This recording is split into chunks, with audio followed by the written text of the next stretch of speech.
Hello everybody, welcome back. Today we are going to be talking about solo traveling and if it's really worth it. I'm going to tell you all the honest truths about solo travel. Here are my credentials and why you should listen to me.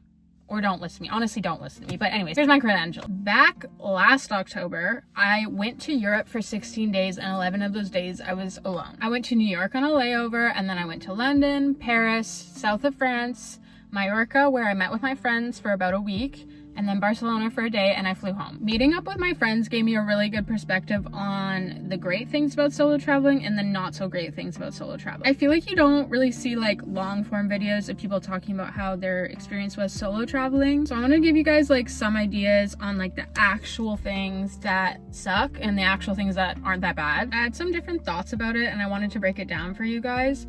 So I've kind of broken down my thoughts into safety, whether I felt lonely or not lonely, how stressful it was, what making friends is like, and if I felt like I was missing out on anything. So when I started to get ready for this trip, I started feeling this like real dread about the whole thing. I know that's very much like a first world problem and sounds super privileged, because it is super privileged, honestly.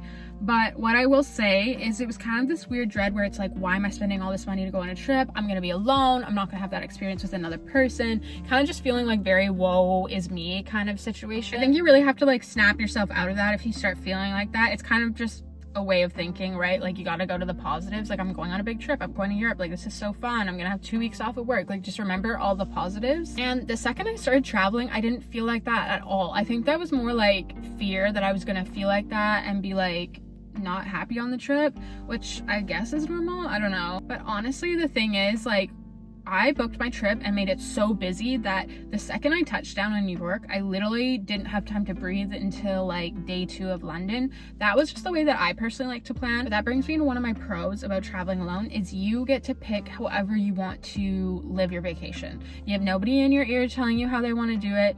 You have nobody to compromise with. If you decide one day that you want to go to a certain place, you can go. If you decide you want to spend all day laying on the beach, you can do that. So the way I like to travel, or at least in Europe, just because there's so much to see, and also New York because I was only there for 1 day on a layover and I really just wanted to see as much as I possibly could. I literally just packed it so busy. Like, I did so many things in New York, it was actually insane. I got blisters by the end of the day. It was actually disgusting and honestly terrible, but so worth it just to have seen everything that I saw. I was bouncing around in different locations.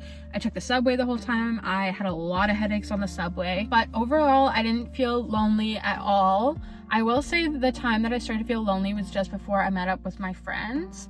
I did not try to make any friends really on the trip. I obviously talked to other people. Like, I had some like quick conversations and like discovered more about how people lived in each country, obviously. But especially when I was in France, there was a little bit of a language barrier. I actually speak French fluently, but even then I haven't spoken in so long that I was starting to feel this like language burnout. And I think that's where a lot of the loneliness came from. When I was in south of France, especially the last day, I felt quite lonely. But one of the great things that happened was the second to last day I felt quite lonely. And then the last day I actually decided to go on a boat tour, and I almost didn't make it, which is a whole nother story. If you want to see that story, I actually have vlogs from every single spot. But what happened was I had to book it to the boat tour and I ended up making it there. And I just felt so much guilt because people waited for me. But it's like one of those weird things with life where you're like, I just feel this sense of like such gratitude that everybody was so chill and they waited for me and they were all so nice, and the tour people were looking out for me. Like, they just wanted to make sure that I got onto the boat because I paid for it. They didn't even care that I was late. They were just like, no worries, we were just worried about you and like getting on the boat. And it was just like such a lovely experience. And then there actually ended up being a whole family, and they were all British, which was cool because English was obviously their first language. So that kind of helped ease the loneliness. And then there was also a mom and her daughter who was on the boat tour, which was really nice because they spoke French. So I was able to practice French with the little girl, which was hilarious because it was probably more like my level of speaking, because she spoke slowly and she spoke like she could understand what I was trying to say a lot of the time, and had a lot more patience. So that was kind of like a cool experience. And I chatted with the British family quite a bit, and I just got to learn like all about their lives. They had traveled around a lot. And honestly, if I hadn't have been alone, I don't think I would have done that. I wouldn't have chatted to either of them. I wouldn't have practiced my French a lot of the time. I would have just been stuck speaking English most of the time with whoever I was with. And I think that's kind of part of the beauties of solo travel that you don't realize, and when you live a lot more of life alone, is like how much more of the outer world you experience, at least for me personally. Just as a side note, that's where I will say booking tours like that is amazing when you're traveling alone, because it's also a really great way to meet people. I personally use Get Your Guide, which is just an app. I've used it in Asia, I've used it in Europe. I found it super helpful. I booked quite a few things through that. That's where I found the boat tour, and there's so many activities on there, so I would highly recommend that. Then I met up with friends, and then after I met up with friends, I was actually ready to go off by myself again, because I was just so used to being by myself at that point. So I don't think it's always like a sense of like, oh, this sucks traveling alone. I think it just depends like how you're feeling in the moment, and I think there can be pros and cons to both. Kind of laid out what those are loneliness wise. So I'll move on to safety, and honestly, safety was great. I would not go alone to certain places in the world. Obviously do your research. If you live in Canada, Canada actually has a really good like ranking of like what countries are safe and what countries are not, and if like what parts of them are not safe and like why they're not safe. So like, for example, I think France says like, oh, pickpocketers, like that could be a reason that you're not safe.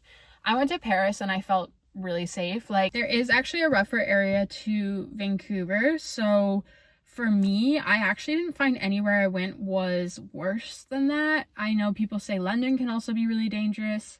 I didn't feel like that at all. I've been to other countries where maybe they are like you have to be a little bit more on guard. I'm obviously just talking about doing your research and making sure you're not going to a place that's going to put you in harm's way, especially as a woman. It's a little bit of a different perspective. So overall with safety, I felt super safe. Really, I was a little bit worried about staying in hotels alone, but I honestly felt fine most of the time. There wasn't really anything that like made me nervous, but obviously just do your research is all I'm saying. I actually didn't try to make friends that much just because I knew I was meeting my friends, and I was also in a period in my life where I really didn't want to do that. I think if I was going again, I would 100% experience that more. Like in London, I'd go out to bars more. In France, I'd go out to bars more. I just think that's such a fun part of those two cities.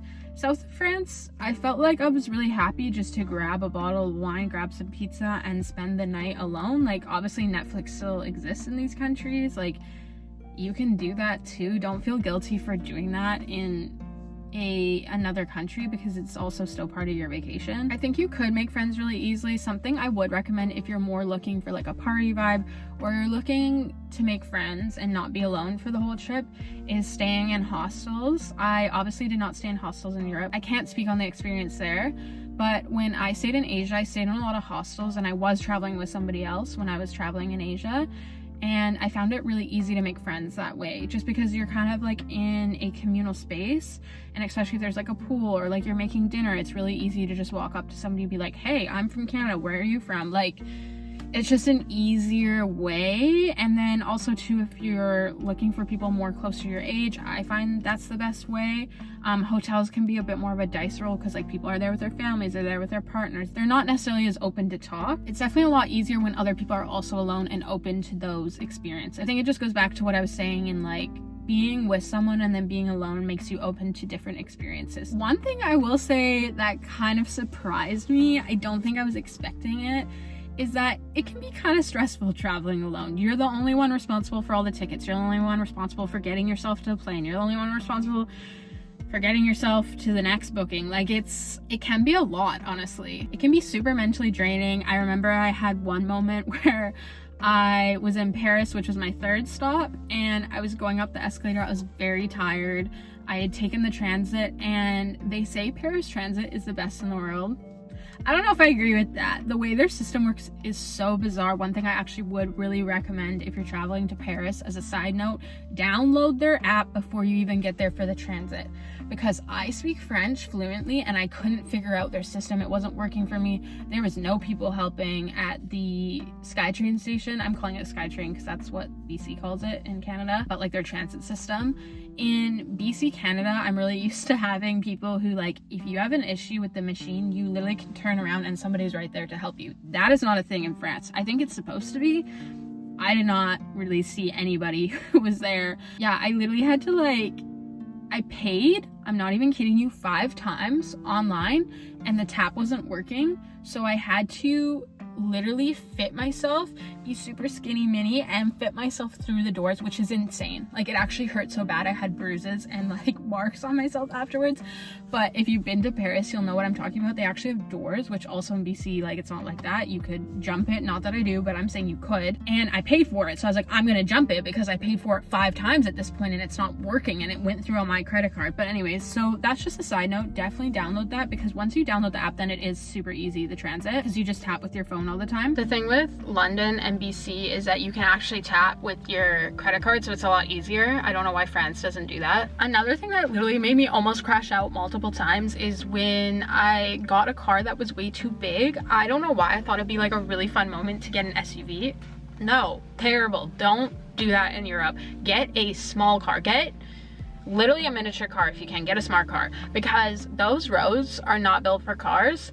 And I was just trying my best not to scrape it, and when I parked, I'm not even kidding you, I think I was like tears streaming down my face in one of the Airbnbs. I was like crying. I was like, I can't believe this is happening to me. Like, I just want somebody to park this thing for me and never have to touch it again. So that's just something I'd keep in mind. Like, you really just have to